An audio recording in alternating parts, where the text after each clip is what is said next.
Hello বন্ধুরা, আজকে আমি একটা নতুন রেসিপি তোমাদের সাথে। তার জন্য আমি মাংসটাকে ম্যারিনেট করেই রেখেছি। তার কী দিয়ে ম্যারিনেট করেছি আমি তোমাদের বলেছি। সঙ্গে আছে হলুদ, লঙ্কা, আদা রসুন বাটা, কাঁচা লঙ্কা, এটা আছে তোমার পেঁয়াজ বাটা, টমেটো কুচি আর একটু সামান্য কাঁচা লঙ্কা বাটা। পেঁয়াজ কুচি তো থাকছেই, সঙ্গে থাকছে healthy and tasty mustard oil, যেটা আমি ইউজ করি, ক্যাপসিকাম, এটা আছে টমেটো, এখানে আছে তোমার ধনে, জিরে, কাশ্মীরি লঙ্কা আর একটু গোলমরিচ, ঠিক আছে, নুন, টক দই লাগছে। আচ্ছা, লাগছে একটুখানি ভিনিগার। আচ্ছা, মাংসটাকে আমি ম্যারিনেট করে রেখেছি, এখন বলে দিই। সামান্য তেল দিয়েছি, ভিনিগার আছে, আর একটু আছে টক দই। আচ্ছা, আর আছে লঙ্কা, হলুদ তো থাকেই, জানোই তোমরা সবাই। সামান্য পরিমাণ আদা রসুন বাটা আছে।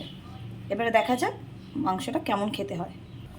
হ্যাঁ, ভালো কথা, তোমাদের তো বলতেই ভুলে গেছি, যে জলটা রাখা ছিল, জলটা কিন্তু হতে হবে অবশ্যই গরম জল। এরপর আমি একটু সামান্য ফোড়ন দিয়ে দিলাম।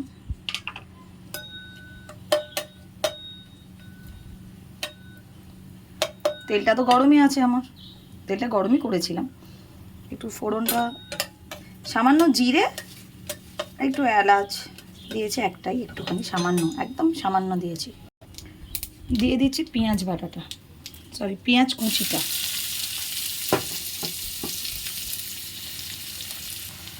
দেখতে পাচ্ছ আমার পেঁয়াজটা ভাজা হচ্ছে। এখন ভাজার সঙ্গে সঙ্গে আমি পেঁয়াজ বাটাটাও দিয়ে দিলাম, দুটো একসাথে ভাজা হবে।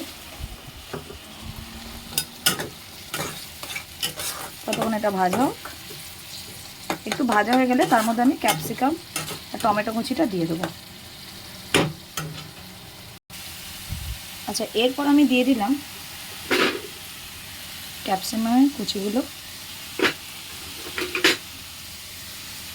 টমেটো কুচি,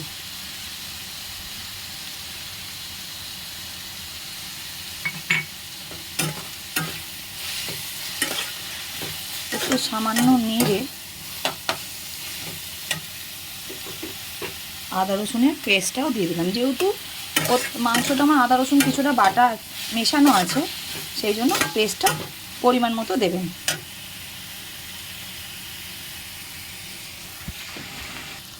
দেখতেই পাচ্ছ বন্ধুরা, তেল ছেড়ে দিয়েছে, তার মানে পেঁয়াজটা কিছুটা কষা হয়েছে। এরপর আমি এতে মাত্র দুটো লঙ্কা দিলাম, কারণ ওতে কিন্তু লঙ্কা দেওয়া ছিল। আর দিলাম কিছুটা শুকনো লঙ্কার গুঁড়ো, কিছুটা হলুদ গুঁড়ো,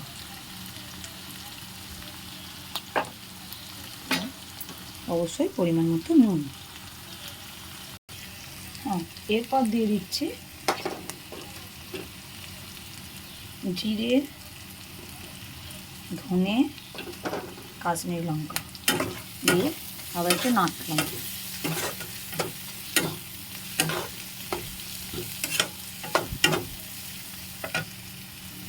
দেখো কি সুন্দর কালার এসছে না। এরপর দিয়ে দিচ্ছি টক দইটা।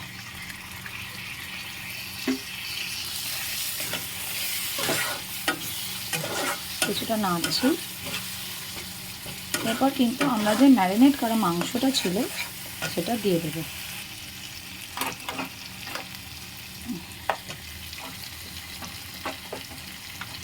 বারবার মনে রাখবে মাংসটা যেন জল ধরানো থাকে, ঠিক আছে।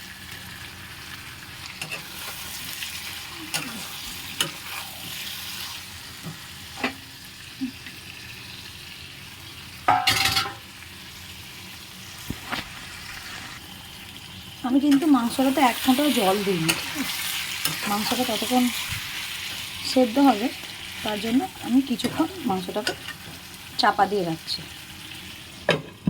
চাপা দিয়ে ফ্লেমটাকে একদম আস্তে করে দিলাম। চলো তাহলে দেখে নেওয়া যাক মাংসটা কী অবস্থায় আছে। বাহ, দেখতে তো খুব সুন্দর হয়েছে, খেতে কেমন হবে জানি না, দেখে নেওয়া যাক। তোমরা কিন্তু দেখতেই পাচ্ছ মাংসটা থেকে অলরেডি কিন্তু তেল ছাড়তে চালু করে দিয়েছে, কারণ মাংসটা কিন্তু অনেকটা সেদ্ধ হয়ে গেছে। কিন্তু এখনও আমরা জল দেবো না। হ্যাঁ, অবশ্যই কিন্তু বারবার বলছি, মনে রাখবে জলটা কিন্তু গরম হতে হবে, গরম হলে টেস্টটা ভালো হয়। আচ্ছা, এরপর কিন্তু আমি হালকা গরম জল যেটা রেখেছিলাম সেটা দিয়ে দিলাম।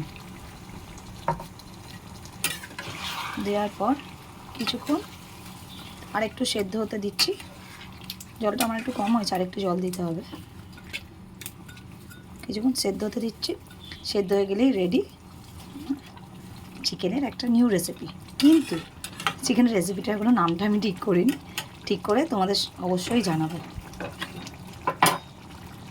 চলো দেখে নেওয়া যাক কেমন ঠিক দেখতে লাগে। ওয়াও, আমার তো বেশ ভালোই দেখতে লাগছে, তোমরাও বাড়িতে করে দেখো ঠিক কেমন লাগে। দেখি, দেখো বন্ধুরা, আমার কিন্তু অলরেডি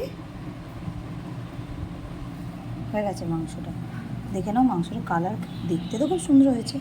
চলো খেয়ে দেখা যাক। যদি কারোর ভালো লেগে থাকে রেসিপিটা, দয়া করে শেয়ার করো, লাইক কমেন্ট করতে কিন্তু ভুলো না।